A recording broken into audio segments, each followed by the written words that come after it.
Quero falar sobre agora o descobrimento do Brasil, que aconteceu no dia 22 de abril de 1500. O momento foi resultado das grandes expedições marítimas, que estavam sendo feitas pela Espanha e Portugal no Oceano Atlântico com o intuito de encontrar terras repletas de recursos naturais e metais preciosos.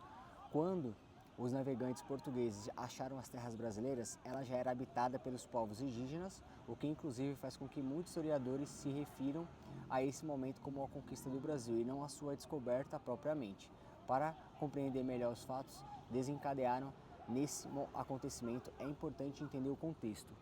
O contexto histórico os motivos que trouxeram os portugueses até o Brasil ainda não são muito claros, pois a história apresenta diferentes versões. Uma delas é a de que o país foi descoberto acidentalmente quando a esquadra que comandava a navegação por conta de uma tempestade teria se desviado da rota traçada para a Índia. Isso porque durante a primeira expedição portuguesa, comandada por Vasco da Gama em 1498, em que os portugueses navegaram pela Índia, encontraram um forte comércio na região, resultado em grande lucro para a coroa. Contudo, a experiência dos navegadores mostra que não se perderiam da rota com tanta facilidade. E assim como existem documentos históricos relatando que o caminho tomado pelas embarcações não foi desviado por nenhuma tempestade.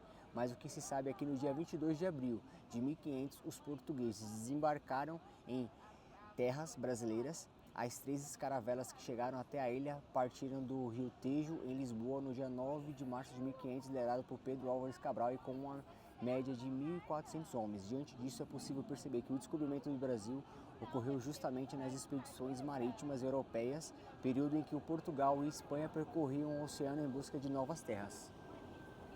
Um fato verídico sobre o descobrimento do Brasil é que esses 2 países assinaram o Tratado de Tordesilhas em 1494. O documento foi criado para evitar a guerra e promover a separação das terras, uma vez que tanto Portugal como Espanha possuíam as mesmas ambições, interesses com relação à posse. Isso aconteceu depois que Cristóvão Colombo, no ano de 1942, em uma de suas navegações, acabou descobrindo a América, o que ampliou ainda mais as expectativas dos outros países exploradores.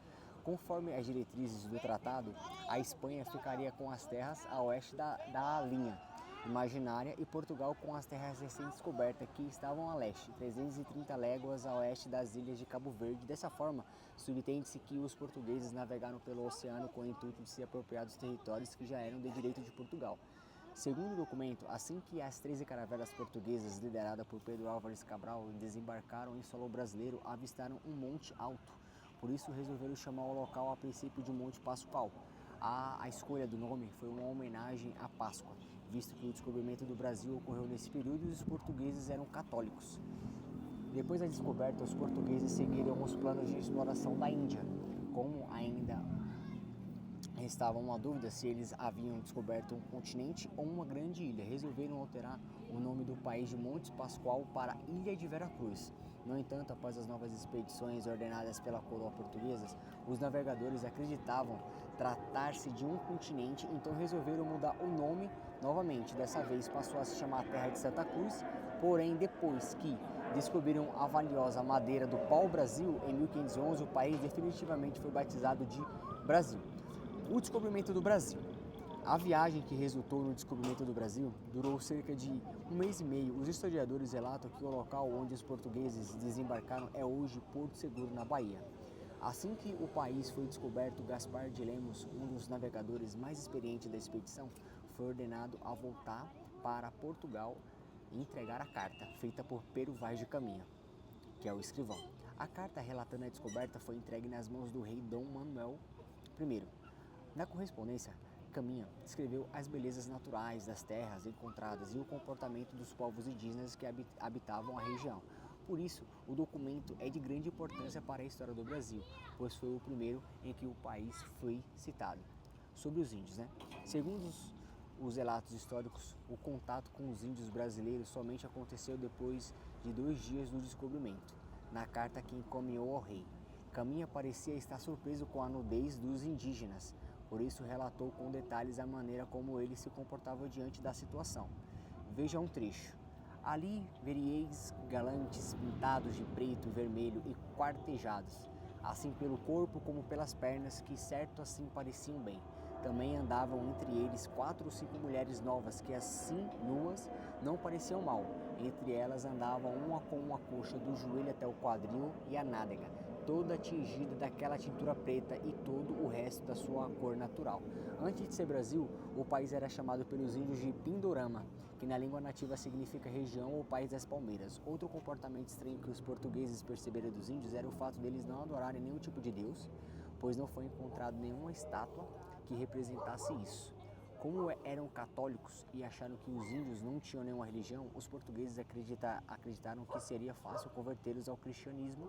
Assim realizariam a primeira missa do país no dia 26 de abril de 1500, através do Frei Henrique de Coimbra. A primeira missa realizada no Brasil. Passado um tempo, a relação com os povos indígenas atingiu outro nível. Eles passaram a trabalhar para os portugueses e em troca recebiam produtos como chocalhos, espelhos, dentre outros objetos. Quando o pau-brasil foi descoberto, essa relação se estreitou ainda mais, pois os índios eram responsáveis pelo trabalho mais pesado de corte e de carregamento da madeira. Muitos, inclusive, chegaram a ser explorados e mortos. Com isso, uma grande quantidade de madeira foi retirada da Mata Atlântica e levada para ser comercializada na Europa. Agora falando sobre a colonização. A notícia do pau-brasil e o descobrimento do Brasil fez com que muitos países que não assinaram o tratado, como a França, a Holanda e a Inglaterra, se interessassem pelo solo brasileiro. Inclusive, em 1530 foi organizada por Martim Afonso de Souza uma expedição, cujo objetivo era explorar as novas terras. A partir desse episódio, os portugueses passaram a se interessar pela colonização do Brasil.